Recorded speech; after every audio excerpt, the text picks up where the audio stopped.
This is all wrong. I shouldn't be up here. I should be back in school on the other side of the ocean. Yet you all come to us young people for hope.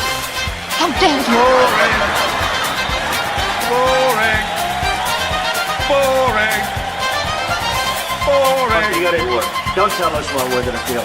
We're trying to solve a problem. Don't tell us what we're going to feel. I'm not telling you. Because you're in no position to dictate that. That's exactly what you're doing. You're in no position to dictate what we're going to feel.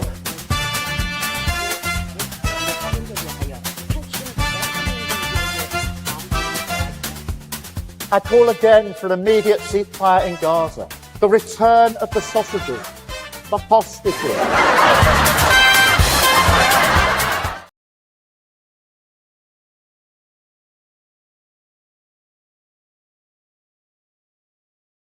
Greetings, one and all.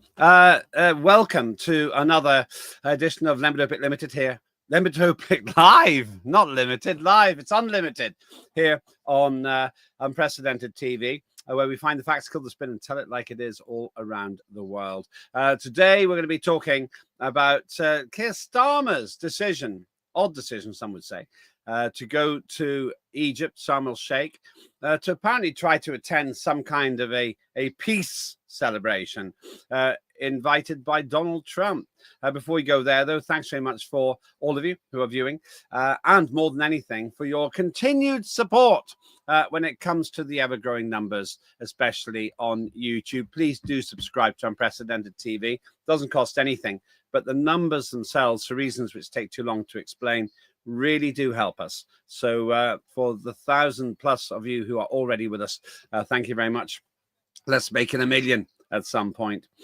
In the meantime, of course, if you want to make a comment, go to the X. I tend to be very busy while we're doing the show, but afterwards, I'm always happy to engage with you, whether or not you're supportive. You will probably have realized by now, I'm not precious about that. You don't have to agree with what you hear to watch what you see here. Discussing this issue today is going to be Dr. Marcus Papadopoulos. Before I introduce him, let me set the scene. Donald Trump took his great big jumbo jet to Israel to pretty much force Benjamin Netanyahu to stop killing Palestinians. At the same time, he was putting Palestine and particularly Hamas under enormous pressure to return the hostages. Those are the hostages who have been detained for just over 2 years by the Hamas operatives. Well, it's been quite successful, in my opinion. First of all, the Hamas organization has returned all the living hostages to the jubilation of those who have been waiting patiently and keeping a lonely vigil in what's called Hostages Square in Tel Aviv. I think it's Tel Aviv. Might be Jerusalem. Let me just check that. Apologies for that. Get the team to check that. More importantly still, Hamas is apparently not fighting with Israel now, though there is some indication that continuing killings are taking place in Palestine of alleged collaborators. Hamas has been seen to be executing individuals who are blindfolded there. I haven't independently corroborated that, but that's what I'm told. However, Israel has either stopped or massively reduced its military activities in the area, so something has changed.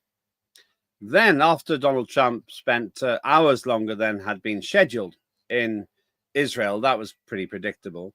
He went to Egypt, to Sharm el-Sheikh, which is also, I think, a fairly well-known holiday resort, to meet world leaders whom he had invited to set the stamp of approval on this peace process. Now, interesting things happened there.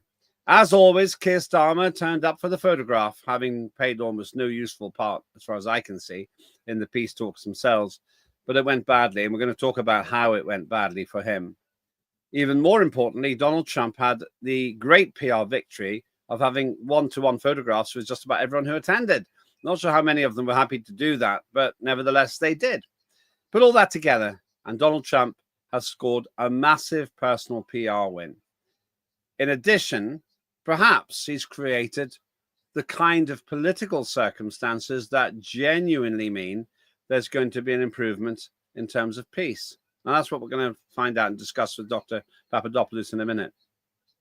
But then there's a Keir Starmer question as well. The world doesn't really care about this, but Britain should. Did Keir Starmer score an own goal in his performance, his activities at these talks? Many say yes, he's been ridiculed and also criticised for just turning up for the photo op without having any real justification. Is that fair? Maybe he did more than we think. Well, joining me to discuss all of that now is none other than Dr. Marcus Papadopoulos. Good to see you again, Marcus. How are you doing? I'm very well, Lembit, and thanks ever so much, as always, for having me on your show. It's always an honor to have you here because of your erudite insights. And let's start with the big question here. What do you make, before we talk about Starmer, what do you make of this apparently one-page peace deal, which many say is very light on detail? I cautiously welcome the halt to the killing in Gaza. Indeed, any normal human being should support peace over war for the sake of civilians, in particular women and children. For over 2 years now, tens of thousands of Palestinian civilians have been killed. So anything that brings a halt to the killing of civilians in Gaza, I support and wholeheartedly support. My concern, it revolves around the long-term peace in Gaza. The details are very vague. So firstly, who exactly is going to administer Gaza? Secondly, how will Gaza be administered?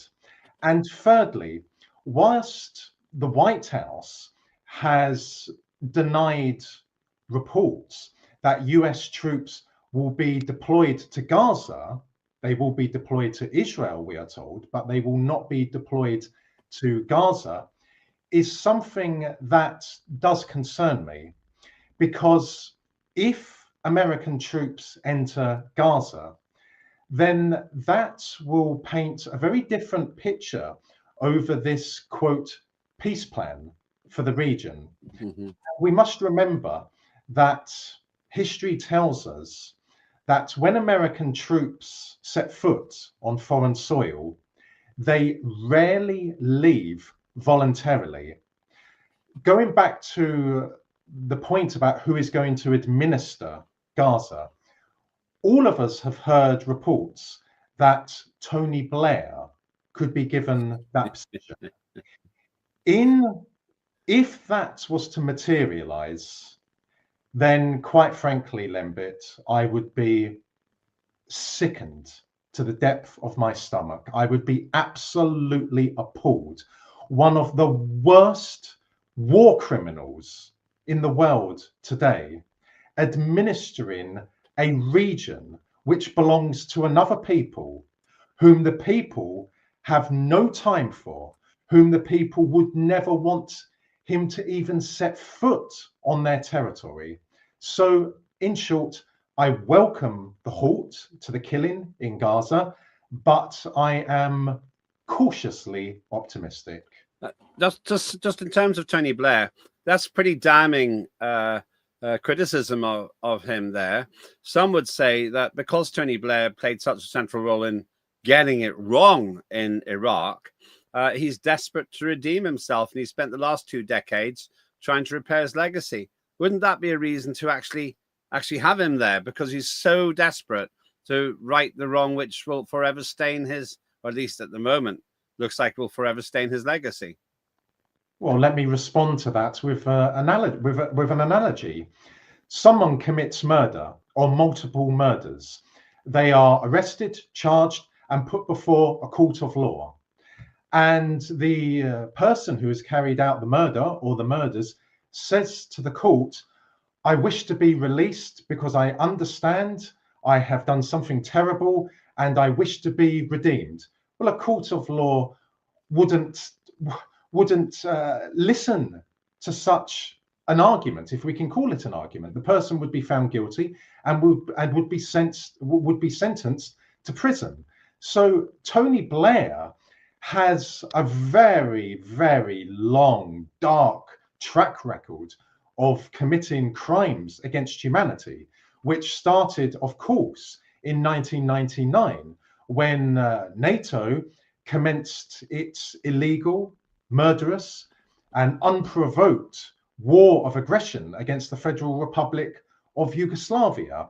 And in doing that, Tony Blair allied Britain with the so-called Kosovo Liberation Army, a notorious organized crime syndicate and also a notorious terrorist organization. Then, of course, we have Blair's illegal, murderous and unprovoked invasion of Iraq, which caused the deaths of hundreds of thousands, possibly 1 million Iraqi people. So Tony Blair, there is only one place for Tony Blair, and that is a jail cell where he should be for the rest of his life. And when I say a cell, a prison cell, I don't mean the kind that you find today in Britain. No, I mean the kind you found in Victorian Britain. It's pretty strong and pretty damning indictment of him. There he is, police as punched next to Donald Trump. Interestingly enough, it's argued that he actually had a better interaction with Trump than the existing Labour Prime Minister, Keir Starmer. We'll come to that. I'm kind of interested in having you back just to talk about Tony Blair. I didn't expect that level of venom. Not that you're unentitled, but that's an interesting point.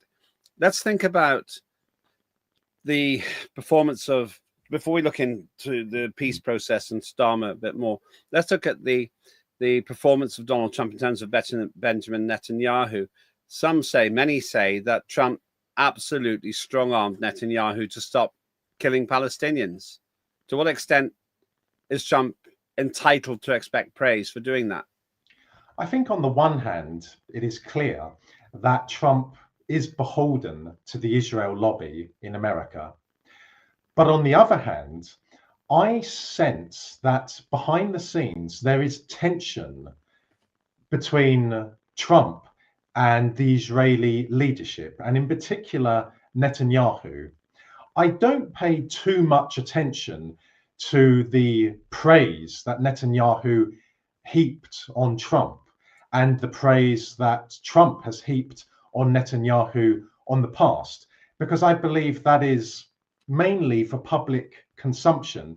That said, some of the comments which Trump made yesterday to Netanyahu, for example, where he said, "There's no more war in Gaza, Bibi," or something to that effect, it's almost a way of Trump establishing himself as the alpha male over Netanyahu, because of course Trump and Netanyahu are both alpha males, but there can only be one alpha male under the same roof. So that is the way I interpreted some of Trump's comments towards Netanyahu. Yeah, you make it all sound quite herd-like. I'm not disagreeing with you. I thought that the choreography that we saw, and we'll come to later, was quite obviously designed and unashamedly designed to put Donald Trump right in the middle of everything that was happening there. The 1+1 photographs, I'm sure the others can take selfies on their mobile phones, but the whole thing was set up to say, I, Donald Trump, I'm in charge. I'm making America great again. But just on this Netanyahu point, I interpreted what he said to the Knesset, which is the parliament of Israel, that the comments were directly intended to tell Netanyahu, you will not start this again. Yes, I do believe that Trump is opposed to war. I believe that he's opposed to war on moral grounds, and also he believes that war is a waste of money. He believes in redeveloping cities. He believes in redeveloping towns and redeveloping regions. So yes, I believe that whilst Netanyahu sought to continue the war in Gaza, Trump, on the other hand, told it to him unambiguously behind closed doors that the war is going to end. My reservation, Lembit, is this: never, ever underestimate the Israeli leadership, especially in the context of the Israel lobby in America, because the Israel lobby in America wields enormous, extraordinary influence and power throughout the American government. So that is why I believe it's just too early to say for definite whether this is a sincere peace plan. If American soldiers go into Gaza, then that will change the dynamics. If Tony Blair or another foreigner is given the role of overseeing Palestinians on Palestinian territory, then again, that will change the dynamics. There is talk that the Palestinian Authority in the West Bank could be given the task of administering Gaza. Well, that would be somewhat better. But then on the other hand, it is very clear that the Palestinian Authority in the West Bank is now beholden to the Western ruling elites and also to the Israelis. And whilst I despise Hamas and have despised Hamas for many, many years, there is real evidence that links between the top leadership of Hamas and Israel have existed for decades. Yeah, that's an interesting conundrum, which I want to really explore on another occasion, because it's confusing to people. Those who follow the politics of the Middle East would struggle to understand why Israel, with Netanyahu and his expressed hatred of Hamas, would want to sponsor Hamas. There's a phrase, false flag, which comes to mind, where they're trying to get Hamas to do bad things so that Israel can justify its actions. We're going to have to go to break in a minute, but you're talking about administering Gaza. There isn't really very much left to administer. I mean, you got this with an estimate of at least 14,000 bodies under the rubble. It's a complete bomb zone. It's actually more bombed out than Berlin was after World War II. Yes, indeed. But it is still Gaza. It is still Palestinian territory. It is still inhabited by Palestinians, and it still belongs to Palestinians, regardless of the brutal Israeli military campaign there. It is still Palestinian soil and belongs solely to the Palestinian people. So I reiterate, it must be administered by Palestine. The West Bank and Gaza constitute what is known as the State of Palestine. So again, I don't want to see foreigners in Palestine, in any part of Palestine, be it Gaza or the West Bank. And do you feel then that we're in a situation where that is a serious possibility, even though the peace document is very thin? It's one page versus something like 130 pages, I think, for a previous one. Lembit, I am concerned about that. I do think it's more of a possibility than the likes of J.D. Vance are saying. Again, American troops will be deployed to Israel. We are told the number will come to around 200. Those troops could easily be increased in number. They could enter Gaza. There could be an attack on them, which of course could then pave the way for additional American troops being deployed to Gaza.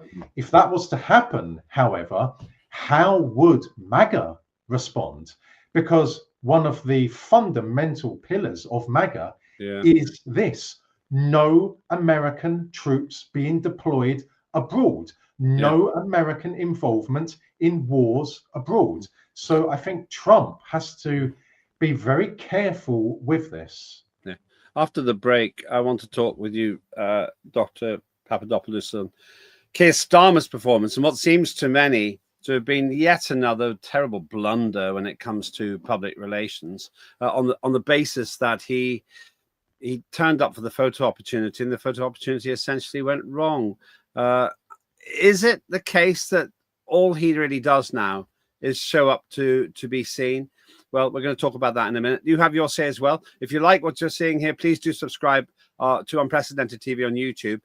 What you'll also get is a massive, massive spread of programs. You've got hundreds of shows there, literally, including Dire Consequences by Claire Dyer. She really puts herself on the line to highlight injustices in the United Kingdom. Sometimes it's very uncomfortable viewing, but it's compelling viewing all the same.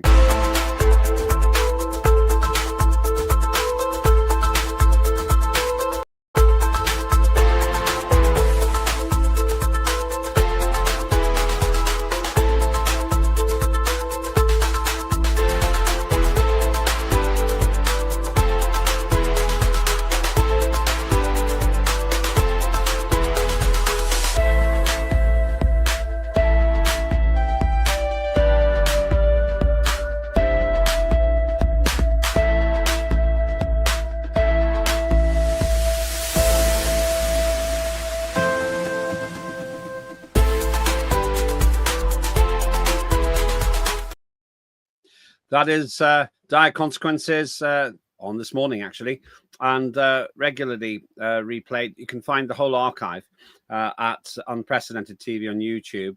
And we really tackled difficult issues head on with that show. And massive credit to Claire. The amount of effort she puts into that show is phenomenal. So do please have a look at that as well. And as I say, do subscribe to Unprecedented TV on YouTube. I'm talking with Dr. Marcus Papadopoulos. And I want to go into a rather awkward aspect to the whole thing, certainly from, in my opinion, for Donald Trump and Keir Starmer's relationship. Trump did such a good job. He had all these people. There's Emmanuel Macron with Donald Trump. They seem to be really friendly. He grabbed hold of his hand in an unusual way.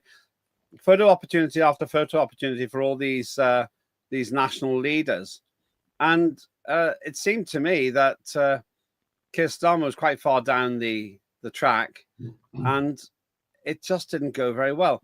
Just before we talk about Starmer, this was a public relations goldmine for him, their Starmer, eventually. This was a public relations goldmine for Donald Trump, wasn't it? It certainly was. Donald Trump is a person who likes to be at the center of attention. And that is perfectly fine as far as I'm concerned, providing he delivers the goods. So it seems that he did bring about peace in Gaza. If he now seeks to lap up the attention as a result of that, then that sits comfortably with me. The most important thing is that he has halted the killing of civilians, men, women, and children, and of course, toddlers and babies in Gaza. So if he now wishes the spotlight of the world to be on him, then fine. And we should also say this: he has attempted to engineer peace in different parts of the world. He has tried, and it seems with Gaza, he has accomplished that. He should be given recognition. Indeed, he should be given the Nobel Peace Prize. But of course, he's not given that recognition by the Western ruling elites. And of course, one of their main tentacles, Western mainstream media, because the Western ruling elites are pro-war. And the Nobel Peace Prize lost all meaning many, many years ago. Let us not forget that just shortly into Obama's tenure, at the end of 2009, he was awarded the Nobel Peace Prize. He hadn't secured peace anywhere in the world. He hadn't concluded a peace treaty anywhere in the world. Indeed, he had started drone wars, and yet this ghastly, horrific war criminal, who again should be sitting alongside Blair in a Victorian-style prison cell, was given the Nobel Peace Prize. So, like with every other institution, Lembit, in the Western world, the Nobel Peace Prize means nothing. For me, focus on deeds. Yeah, for me, the moment that it lost credibility was when they gave it to Aung San Suu Kyi in Myanmar, because it was quite obvious that she, although she said she did it under duress, she was colluding in some way with the military junta there. But that's another story. certainly I do feel that there's this deep state establishment resistance to recognizing Donald Trump. I do quite a lot on X, and do follow me on X at Lembit Öpik if you want to see what I say there. And oftentimes the trolls are saying, "Oh, how dare you talk up Donald Trump? He's no good," and everything else. They'd rather see war than a successful Donald Trump.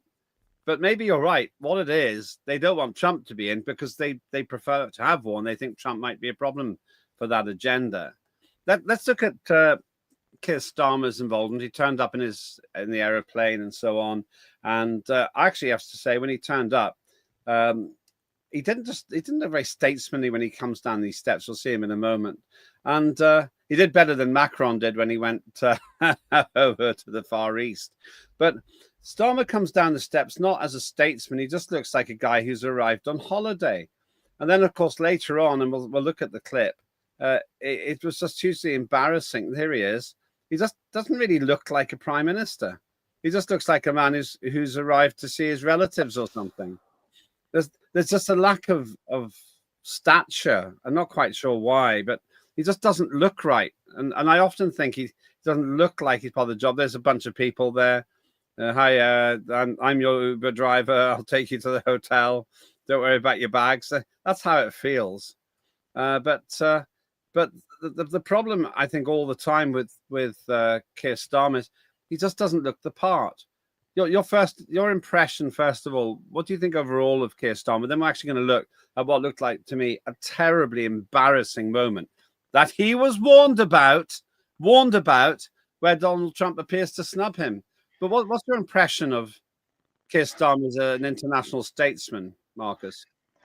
Starmer is the principal puppet of the British ruling elite, or the British deep state, or however you wish to describe the forces which rule, not govern, which rule the United Kingdom. It follows, therefore, that Donald Trump bitterly dislikes Starmer. Why? Because Trump is acutely aware that the British ruling elite is one of his most dangerous of adversaries. Indeed, the British ruling elite attempted to destroy Trump's first tenure in power. So any opportunity which Trump has to humiliate the British ruling elite by humiliating its principal puppet, Starmer, Trump will take. How many times this year has Trump humiliated Starmer before the eyes of the world? Countless times. Indeed, in the White House earlier on this year, he mocked Starmer's voice because, as we know, Starmer has an incredibly ugly voice. So he bitterly dislikes Starmer. Why was Starmer there? Well, Starmer goes to where he is sent to. The British ruling elites wish to have a presence in all four corners of the world. They wish to maintain the illusion that the British establishment or the British ruling elite supports peace, which of course is inversion, because the British ruling elite equates to violence, it equates to war. So that is why Starmer was sent there. And when people say to me, how nice would it be, Marcus, for a snap general election to be held tomorrow and for Starmer to lose by a landslide?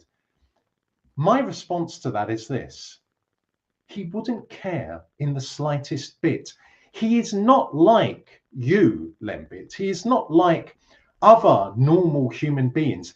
He doesn't have a soul. His eyes are dead. He doesn't care if he's humiliated. He doesn't care if he is embarrassed. That's not what galvanizes him in life. What he is about is being in that position which brings certain rewards to him. Let's have a look at what seemed clearly to me to be a moment of humiliation. Let's remember also, in addition to what you said, Marcus, it was Keir Starmer and the Labour Party who sent 100 current and former activists to help Kamala Harris's campaign to try and defeat him. He's not going to forget that. Now, in Sharm el-Sheikh, where he kept them all waiting for hours because he spent so much longer in Israel, they were all on the stage, and Keir Starmer managed to wheedle his way to stand quite close to and behind Donald Trump. And this is what happened. I think we've got the clip for this. There it is. So he basically says, where's United Kingdom? He comes forward. He looks at the microphone. There's this little quick glance. Then he just turns away again. And there's Starmer, who walks back, the lonely walk. Absolute humiliation. I think we got a few stills of that as well. It seemed to me that Donald Trump did exactly what you said there. He was, whether intentionally or subconsciously, absolutely determined to undermine his credibility. Yes, I can only reiterate, Lembit, that Trump despises the British ruling elite and therefore will jump at any opportunity to humiliate its puppets, including its principal puppet, Starmer. He has also humiliated the likes of Sadiq Khan. Now, again, people, in my opinion, focus far too much on puppets instead of focusing on the puppet masters. Yes, Sadiq Khan is a dreadful human being, but he's a puppet. Does anyone really believe that his successor will be any different, including if his successor is from the Conservative Party? And I say Conservative in a very loose way, because of course that's just a party controlled by the British deep state. So yes, Khan, Starmer, and the rest of them are absolutely appalling human beings, but they are implementing an agenda. They are following instructions, and that should be patently clear to everyone who observes British politics, or indeed American politics or German politics. The people you saw at Sharm el-Sheikh, again, even the likes of Macron, they are simply puppets. Have you noticed, Lembit, and I'm sure you have, they all say the same thing. They all believe in the same thing. They all do the same thing. That is simply impossible, that the incumbents and then their successors all say and believe in the same thing. It only makes sense, of course, if they are puppets. Let's look at the specific case of Keir Starmer. As it said, this was on the BBC with the subtitles on. United Kingdom, where is United Kingdom? And Starmer standing right behind him. And I felt that was a moment of utter tragedy for Starmer's credibility. And it didn't end there, actually. When they were all seated, I don't know if the seating plan was arranged on purpose, but Keir Starmer is right at the back, where on the right-hand side, roughly where the flags are, and all you can see is his hair. It's unimaginable that Reagan would have treated Margaret Thatcher like that, or that Clinton would have treated Tony Blair like that. And in the clip, which I've watched many times, the one we played, if you look, Keir Starmer gives it away. He glances at the microphone, clearly expecting to say something to the world and the assembled audience. But Trump simply dismisses him. It does seem that all the signs are here to support what you're saying, that Trump or his people are deliberately ostracizing Keir Starmer. Also, I assume that there was a seating plan for the picture we see there. There's no real special relationship at the moment, is there, between Britain and America? Well, I have long said that the special relationship is a very vague, a very dubious term.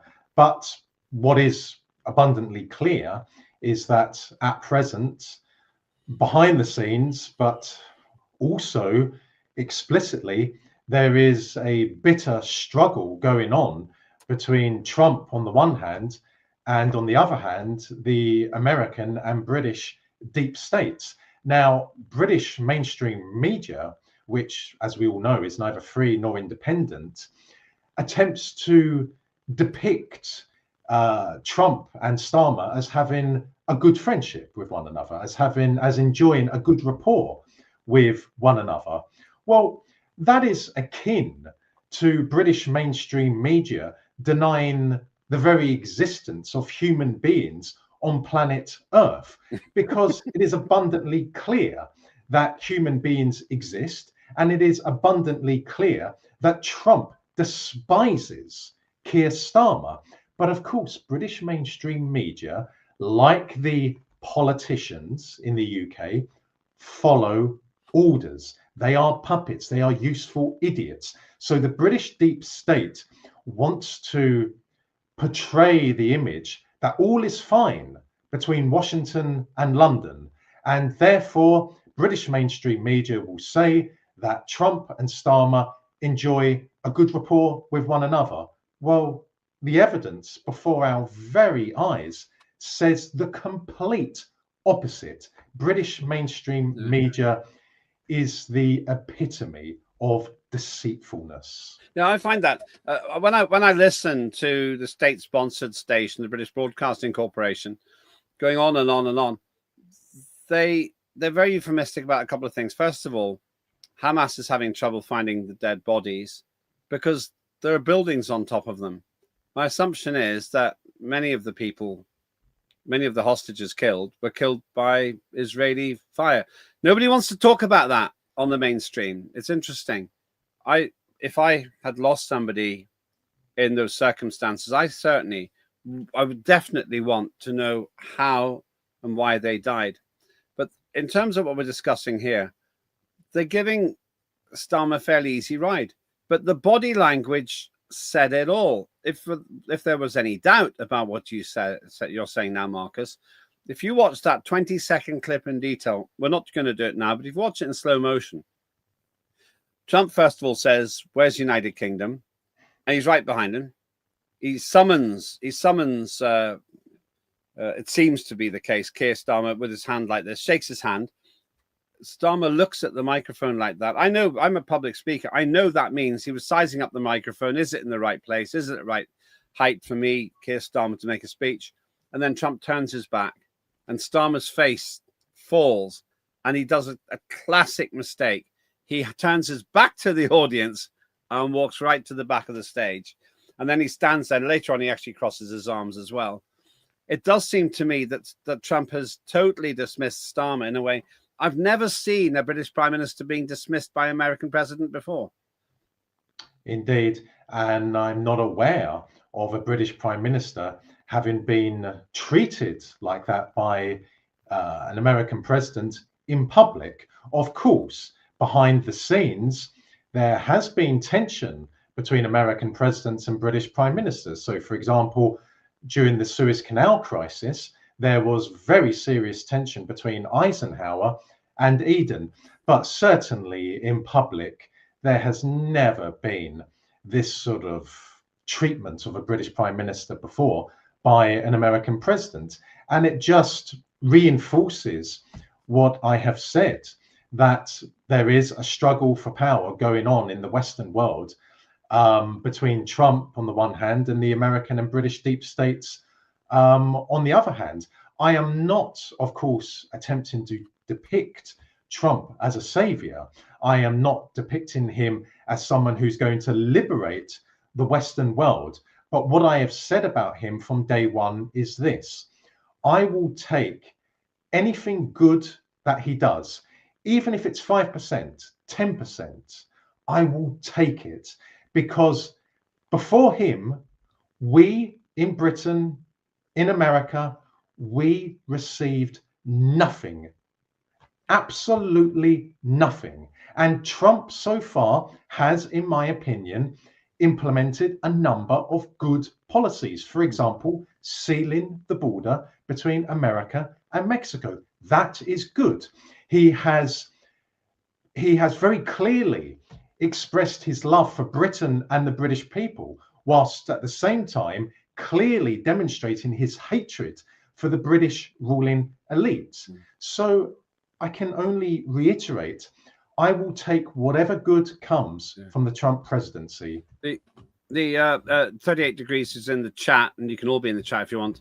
There's Trump has experience in TV adverts and in showbiz. He's a pro actor. Starmer has no stage acting experience, and he's a corrupt crown prosecutor who helped undermine our rights. Not much positivity there from 38 degrees. Let me ask you, nearly out of time actually, but let me ask you then, in the context of all of this, we don't hear much about Ukraine anymore. Donald Trump, who clearly doesn't have time for Zelensky, nor do I. I think the guy's an amateur. He's literally a clown. That's his profession. And the state of Ukraine is desperately corrupt. But Donald Trump has unloaded this Ukraine problem on Europe. Keir Starmer is so keen on looking like the leader of the Western fighting to the flags on top of government buildings. It's preposterous. I'm wondering if this is just as Keir Starmer flew all the way to Egypt just to be embarrassed. And it was predicted. I predicted it. Other people predicted it. So also we see the rapid decline of Britain's credibility abroad. And of course, if that's right, then the last thing Vladimir Putin's going to be afraid of is a coalition of the witless run by Keir Starmer. I believe that Trump genuinely tried to find a peaceful solution to the war in Ukraine, but he's never going to be able to do that. This is one of those issues that he will not be able to resolve. Why not? Yeah, sorry. Go on. Because it concerns Russia. Russia is a military and nuclear superpower. People might respond to that stupidly by saying, well, look at the slow pace of the Russian military campaign in Ukraine. Well, I can counter that by saying NATO has saturated Ukraine with military hardware. And at the same time, the Russian military does not wish to bring about colossal civilian casualties in Ukraine. Now, that's not Russian propaganda. That's not being a Russian apologist. If you know your history, you will understand that the only part of Ukraine where there is anti-Russian sentiment is in the westernmost place, which is historically known as Eastern Galicia, Lvov, Ternopil, and Ivano-Frankivsk. So people need to bear in mind that. But the Russian military, the Kremlin, has set itself the task of capturing not just the eastern part of Ukraine, but what I believe is at least 70% of the country, where the Russian army will advance to and capture the regions of Zhytomyr and Vinnytsia. And after that, I suspect the Russians won't go any further, because that is when they will be entering a region which is fervently anti-Russian because of the amount of Polish and Austrian and Hungarian and Lithuanian blood there.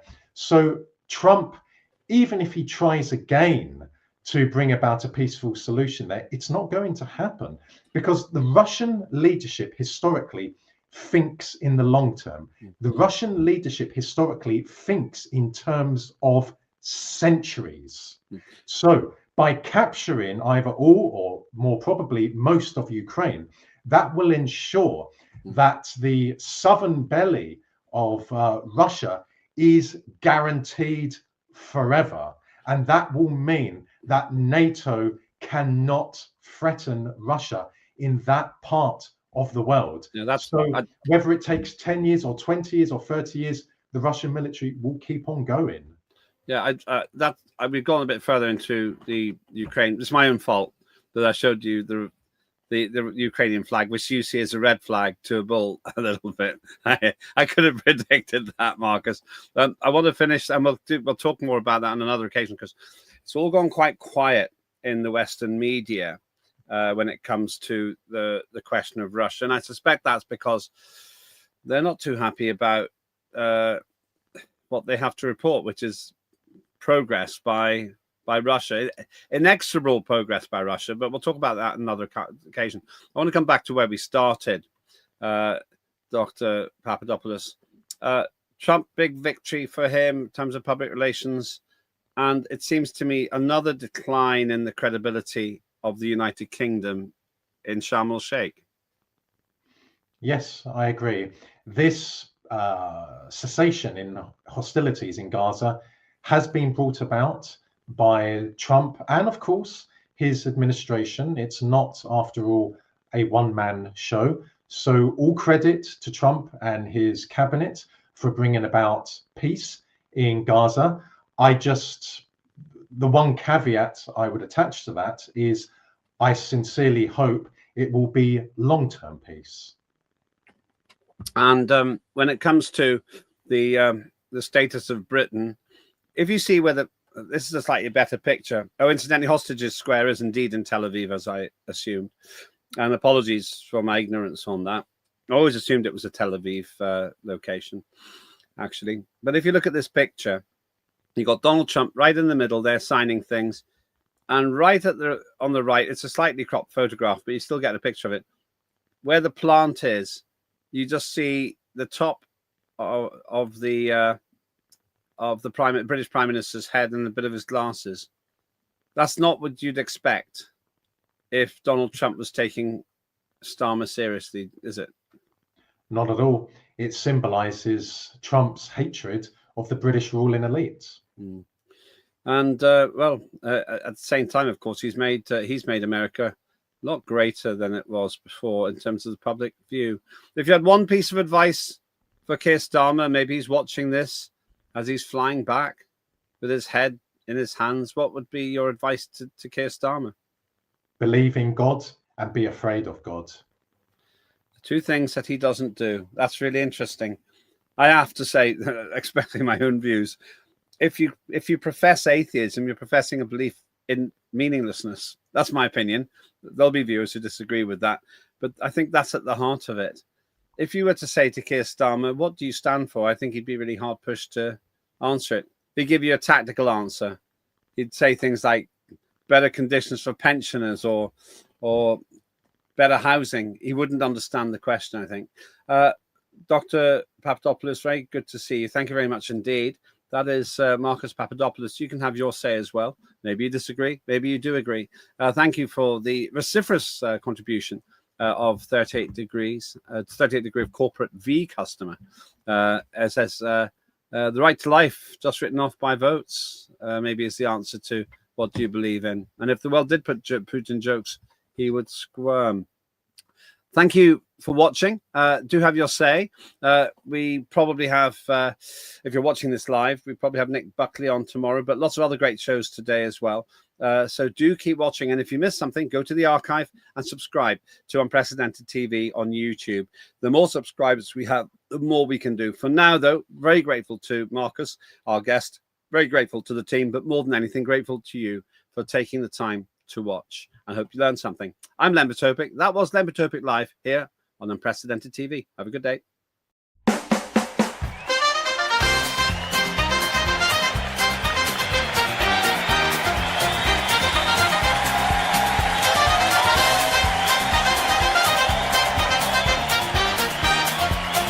Immediate ceasefire in Gaza. The return of the sausages.